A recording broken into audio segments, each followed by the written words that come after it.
My brothers and sisters, it's a wonderful occasion for me to come to you once again, of course, in this mode of communication. At the same time, I'm happy to be in dialogue with you regarding one of the fundamental aspects of our Christian and religious way of life. The topic that we are going to deal with today is on the problems in prayer. As all of us know, we have studied, reflected a lot on prayer. Christian prayer is the fundamental aspect of our way of life. We know the various kinds of prayers, various grades of prayers, and all those things naturally add merit to our Christian lifestyle. But today, I would like to concentrate not on the concept or the definition or the meaning of prayer, but the problems in prayer. Very many of us have this difficulty. I'm not finding it easy to pray. Therefore, let us have some time of reflection, a kind of evaluation of our own life, and see why this happens in our life. Every one of us, in one way or the other, face this problem of prayer. Sometimes problems in prayer are the sign of our progress in prayer life. Sometimes they are the signs of regression or lack of progress. In any way, all of us are experiencing this struggle of prayer. Our former Superior General, Father Agnello Fernandez, in his dialogue with us, communicated to us, problems in prayer are problems of life. Therefore, in order to address some of these problems which we are facing in our prayer life, we need to address our life itself. Some of the fundamental questions we need to address and give an answer, not to please anyone, but to have some solution to these problems we are facing in our prayer life. Therefore, let's just take up some of these issues which we face today and try to inculcate within us a sense of security, peace, equanimity, and confidence to address God, to address our fellow beings. Let me just ask you, my brothers, my sisters, the question, what are some of your problems in prayer? I'm very sure all of us have some problem or the other, isn't it? I hope there is no saint sitting among you. Therefore, we all have one or the other problems in prayer. Could you cite some of those? When I often used to ask this question, I used to get very many different answers for it. But one of the prominent responses that I got when I asked the question, what is your problem in prayer, is distraction, immediately, without a second thought. Some others say sleeping during the prayer. Jokingly, some say the maximum amount of yawning a human being does is during the prayer time. Yawning is widely opening one's mouth and inhaling deeply due to boredom or tiredness. We feel tired when we are praying. There is no proper communication happening. Some others say disinterest. I'm not having any interest for prayer. Some people have asked me, Father, I really would like to pray, but I'm not able to pray. Can you give me some solutions to this? Some others would say, due to my ill health, I'm not feeling like praying. God is not hearing my prayer. I'm not able to sit properly. I'm not able to sit peacefully and pray because I have body ache. Or internally, I'm not feeling at home in prayer. Various are the problems which we face in our prayer life. You could perhaps jot out some of those and evaluate for yourself naturally. My brothers, my sisters, I would like to reflect with you some of these fundamental struggles that we have in our prayer life. Yes, many of us say we are distracted during our prayer time. Distraction is one of the problems in prayer. Classical spirituality would define 3 grades of problems in prayer. And the very basic and the first problem that we find is distraction. A second grade of problem that we find in prayer, according to classical spirituality, is aridity or dryness in prayer. And the third level or the grade of problem that we face in prayer is the total absence of God in our life. Today, in this session, let's address this concept of distraction as the problem in prayer. Yes, all of us are distracted very often. We are not even able to pray properly. What is distraction? Is it the absence of concentration? Most of us travel very wildly and widely during our meditation time. These days, we travel a lot to Dubai and Abu Dhabi to watch the IPL during the meditation. We don't need visa. We travel widely to very many places when we are sitting for our prayer. We are not able to concentrate. Therefore, is distraction absence of concentration? In fact, distraction is not absence of concentration. Distraction, in fact, is a distorted concentration, which means I concentrate on things on which I am not supposed to concentrate. It's a distorted concentration, concentrating on things which I am not supposed to concentrate. Therefore, the solution to distraction is not concentration, but the removal of the causes of distraction. Therefore, we need to sit down now, clarify to ourselves, and ask the questions. What are those causes for my distractions in my prayer life? Let me just present before you some of the most commonly found causes of distraction, which I find are relevant to all of us in one way or the other. And these are very commonly found reasons or causes for distraction in prayer. Let's take them one by one. The very first and the most prominent cause for distraction is anxiety or fear. Anxiety or fear. I'm not feeling confident within. I'm not sure whether I am at the right place. I'm not peaceful. I'm not equanimous.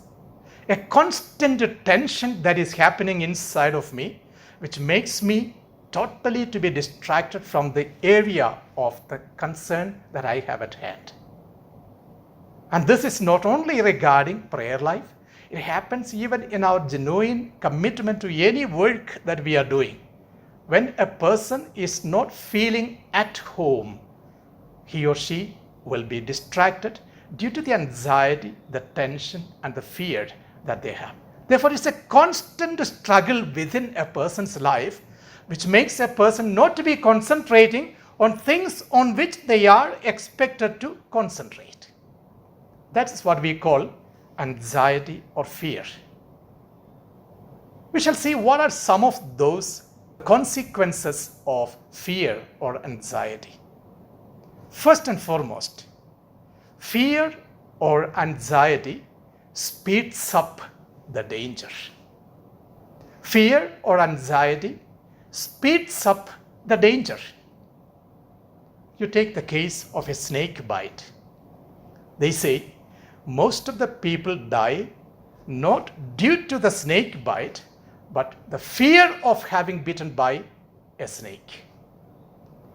The more anxious you are, the poison that has entered into your vein passes more fast than otherwise into your blood cells, and the poison will be spread over the whole body.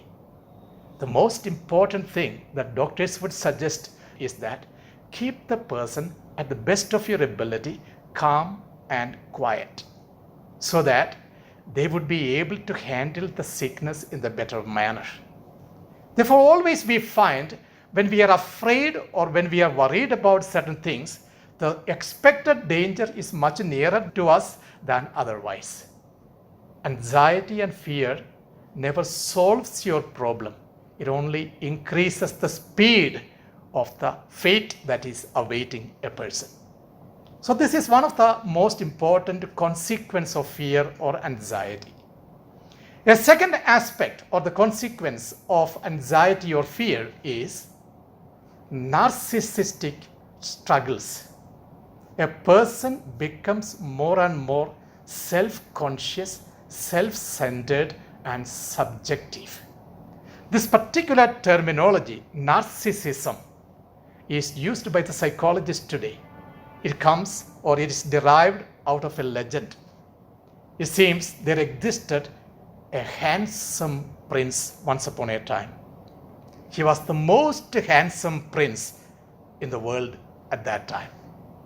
Many of the princesses in the nearby kingdoms fell in love with him. Interestingly, this particular prince was not much interested in any of those princesses.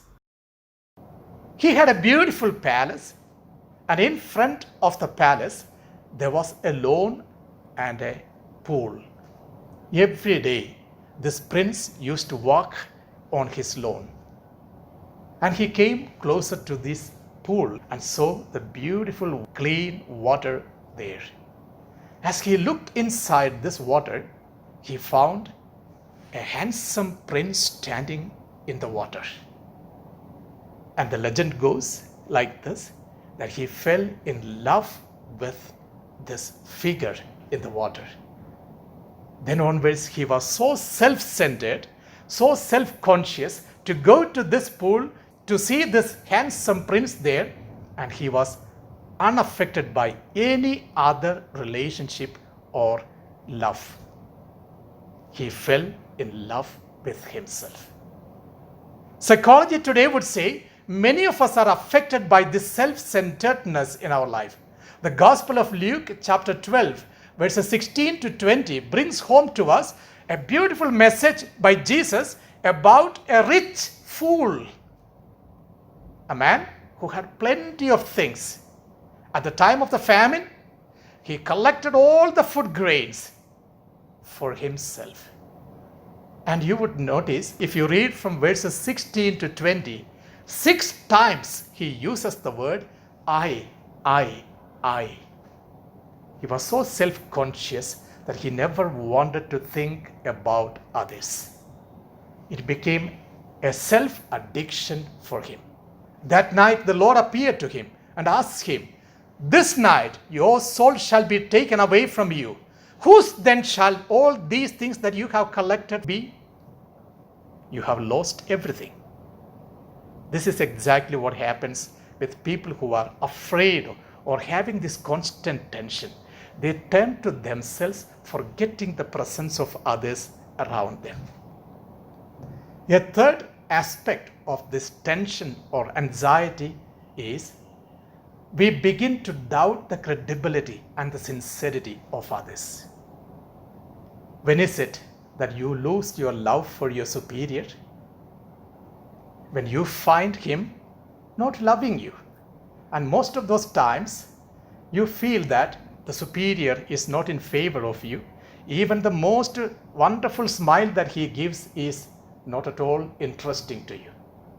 We begin to doubt the credibility of the other person because I'm afraid of the other.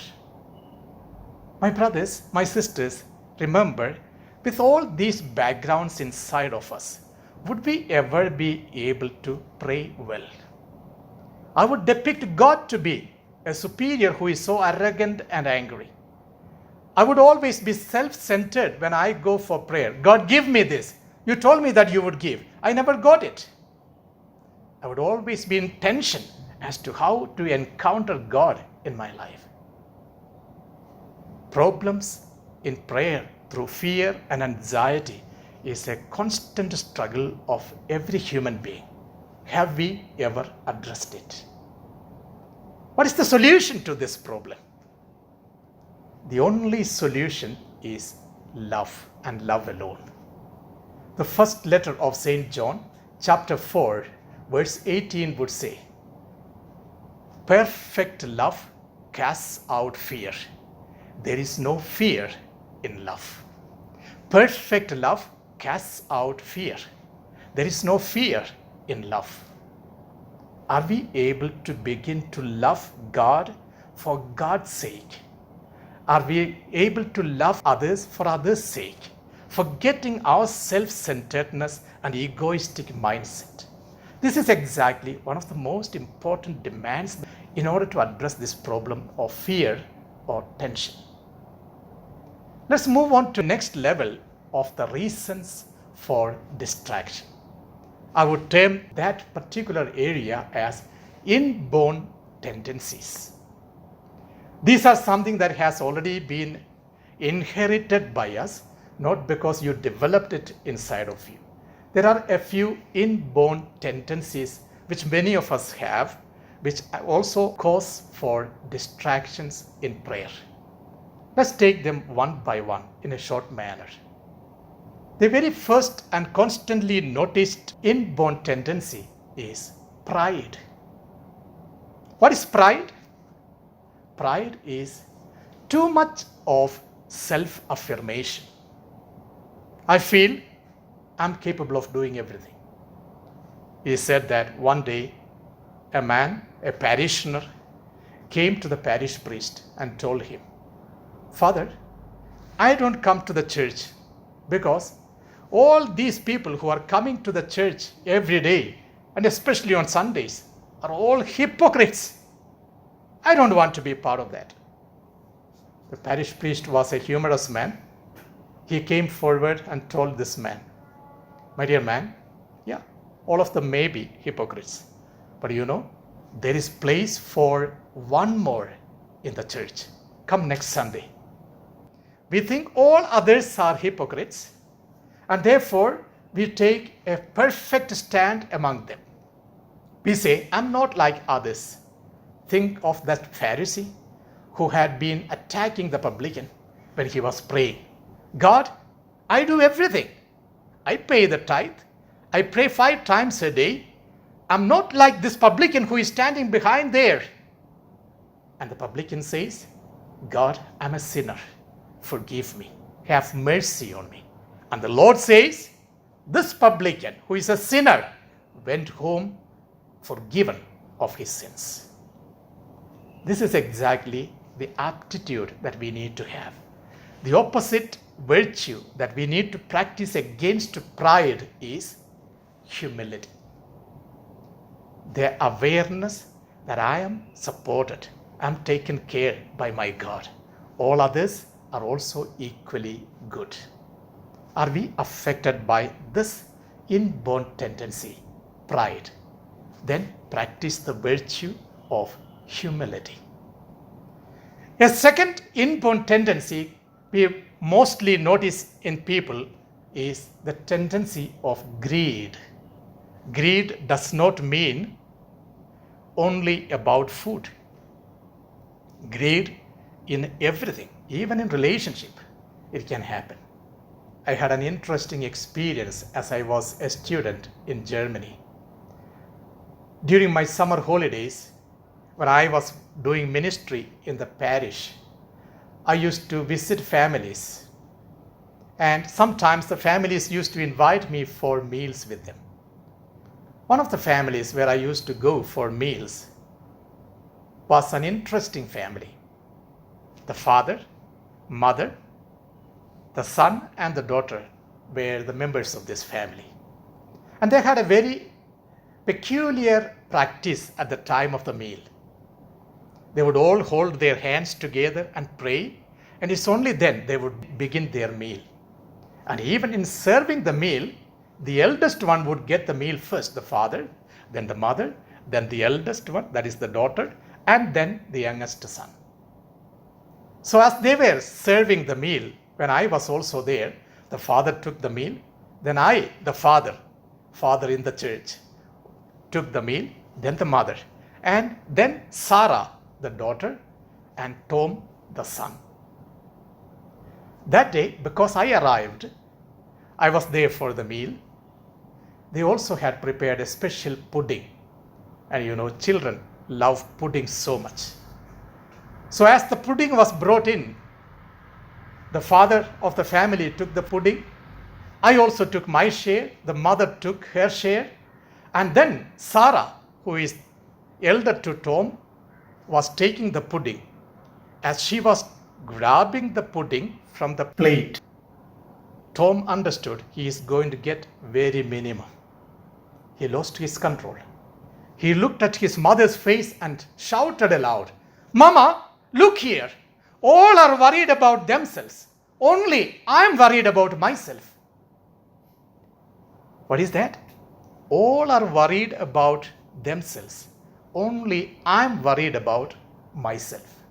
This is exactly what happens when a person is greedy. We think only about ourselves. We are too much worried about ourselves. The worry, concerns, and struggles of others are not at all important for us. This is something which we need to take into consideration. Are we too greedy in our approach? Yes, all are worried about themselves. Only I am worried about myself. Definition of greed. Yes, my brothers and my sisters, with this attitude of greed, one can never be concentrating in prayer. I would only demand from God. I want God to do what I'm asking of Him. And my wants need to be fulfilled. So this is a big distraction. Do we experience this problem of greed in our lives? If so, we need to address them with the virtue of generosity.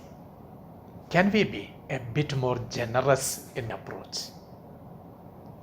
A third inborn tendency which would cause distraction in our prayer is possessiveness. In the normal human relationship, we say only in marital lifestyle a couple is permitted to be possessive in their relationship. A husband can tell his wife, "You are my wife." That's why even the pronoun is known as possessive pronoun. A wife can tell her husband, "You are my husband." Therefore, in all these understanding of human relationship, especially when it comes to religious and priestly lifestyle, we are not to be possessive in our approach. Possessiveness always makes us subjective. We need to go beyond this with a sense of detachment. We need to universalize the relationship that we are holding. And that's precisely the reason in the Gospel of Mark chapter 3, Jesus would say, "Who is my mother? Who are my brothers? Who are my sisters? You who are listening to the word of God." Jesus is baptizing the natural relationship here into a spiritual realm, a supernatural realm. We need to have a sense of detachment in our affections, in our relationships, considering everyone else as good and capable and possible people. And the last inborn tendency I would like to deal with is dominating self. Certain times it's very, very difficult to live with some people. They would like to have everything done in their own way. Think of a family when a husband is so dominating, how strugglesome the wife would find it, or the children would find it. In some cases, it's so dangerous to have some people living in communities in such a way that they are not even willing to consult or have a collaborative mindset with the other. So dominating that others are nullified of their presence. What is needed is a sense of humble service. None of us are perfect. The letter to the Romans chapter 12 would bring home to us the beautiful message of the different members of a human body. The hand cannot do what the leg is expected to do. The leg cannot do what the mouth is expected to do. Every member of my human body contributes to the holistic growth of my personality. In the same way, every person in a community, in a family, has got his or her role to play. We need to accept them as they are and provide them the platform to grow well. No domination is expected in such a relationship. People who are dominating are very demanding. And in such situations, they would also find their prayer life demanding. Can I become a bit more humble in my service to the other? In order to address these inborn tendencies, we have to practice these opposite virtues. If I know that I am a proud person, let me practice humility. If I know that I have this tendency of greed, let me practice generosity. If I know that I am possessive in my approach and attitude, let me have that virtue of detachment to practice. If I am a dominating personality, let me bend a bit more and be humble in my service. I also would like to present before you yet another serious matter of concern which can affect or distract us in our prayer life. And that is the unforgiving attitude. My brothers and sisters, this problem of unforgiveness is a terrific problem in community life and in family life. There are people who struggle because of the guilt feeling that they are suffering inside of them. There are people who are not willing to talk with the other person because once upon a time he or she hurt him or her. Are we going to make anything out of it? Unforgiveness is the greatest punishment that a person can inflict on oneself, not on others. St. Francis de Sales, in his world-famous spiritual classic, Treaties on the Love of God, mentions about a very interesting story of forgiveness. He brings home to us the picture of two great friends, how their life changed and how lack of forgiveness affected their relationship and their presence before God. In this particular book, Treatise on the Love of God, Book 10, Chapter 8, we would find the story of Sapratius the priest and Nicephorus, his lay friend. They both were very intimate and good friends, shared spiritual and material things with one another.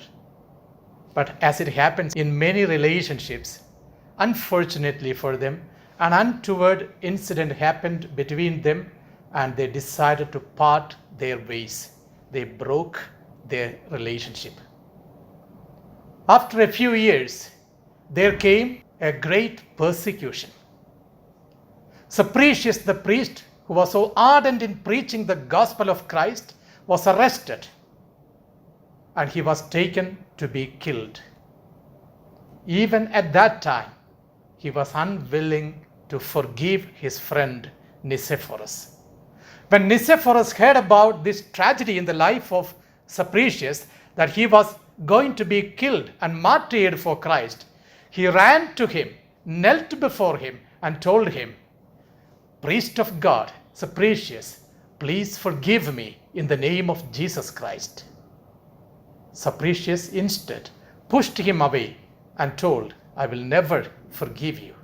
As he was being taken to be martyred, Nicephorus went again and pleaded with him to forgive him so that he and Sapricius can achieve heaven. Sapricius was unwilling to forgive. As they went forward, the persecutioners began to persuade Sapricius to give up his faith.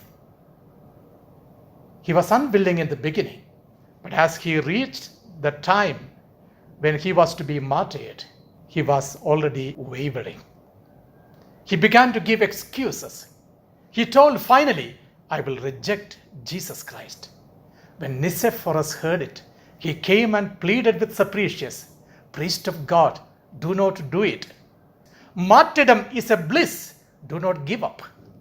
But Sapricius, in his fragility and in his unforgiving attitude, gave up his faith and escaped death. This was the moment when Nicephorus came before the persecutioners and told them, I will die for Jesus Christ. I proclaim Jesus Christ. Kill me instead of him. And Nicephorus was martyred. You save your life for a while, but you lose your life eternally when you are unforgiving. This tendency to not to forgive was affecting the conscience of Sapricius, that he was not able to stand for God at the most crucial moment of his life. Are we ready to forgive one another? The moral of the story, Francis D. Sales would say, the moment you are unforgiving, you can never look at your God in faith. You will reject even God at the crucial moment of your life. Unforgiving attitude is an attitude of rejection of God. A person who is unforgiving, how can he ever come before God and pray or thank God, praise God and say that, God, I would like to be like you, forgiving and accepting others.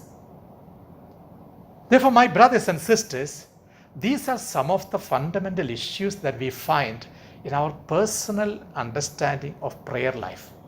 The problem in prayer through distraction is caused through our own personal human experiences, anxiety and fear, inborn tendencies, unforgiving attitude. All these cause these distractions. We are called to practice the opposite virtue and to remedy these problems and go ahead joyfully in our commitment. We need to also look into ourselves and see how we are addressing our problems. One of the books that has touched me very much is a book written by John Powell. He was a popular writer in the 1980s and 90s. And the title of this particular book is, Will the Real Me Please Stand Up? Will the real me please stand up?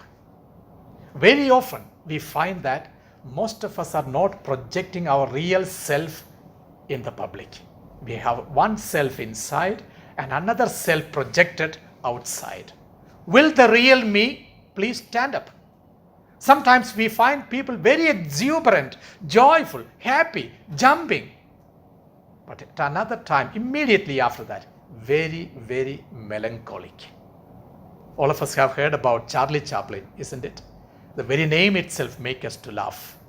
But the life story of Charlie Chaplin was totally different. Once, after having conducted a program, Chaplin was returning home walking. It was heavily raining. He was having an umbrella with him, but he did not open his umbrella. He was walking through the rain. Got himself totally drenched in the rain. Opposite came a friend of him who came near him and asked him, Are you mad, Chaplin? Why are you not opening your umbrella? And there came the wisdom from the mouth of Charlie Chaplin. He said, Let the world not know that Charlie Chaplin also cries. There are very many of us who show ourselves to be very joyful and happy externally, but struggling internally due to various reasons. Distraction due to these problems in life can also be a cause for that struggle. Let's address them. Therefore, let's ask some fundamental questions to ourselves. First question is, what do we love? People, things, or values? What do we love? A second question that we need to ask ourselves is, what are our priorities? The third question that we need to ask is this: is God merely a means for me to attain something, or is He the goal of my life? I wish that you take some time to evaluate yourself in this light.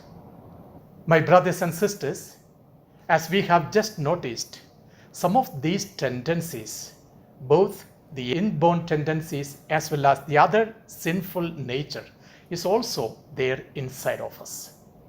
Are we ready to address them? St. Francis de Sales, in the Treaties on the Love of God, Book 9, Chapter 10, would say, our greatest distraction is the care we take not to have distractions. Simplicity is the best way in spiritual things. Let's be simple before God, address our issues before God, and clarify it in His presence. Let's have some time to look into ourselves in a simple manner, approaching God in love, in forgiveness, in humility, in generosity, in detachment, in humble service. May God bless each one of us.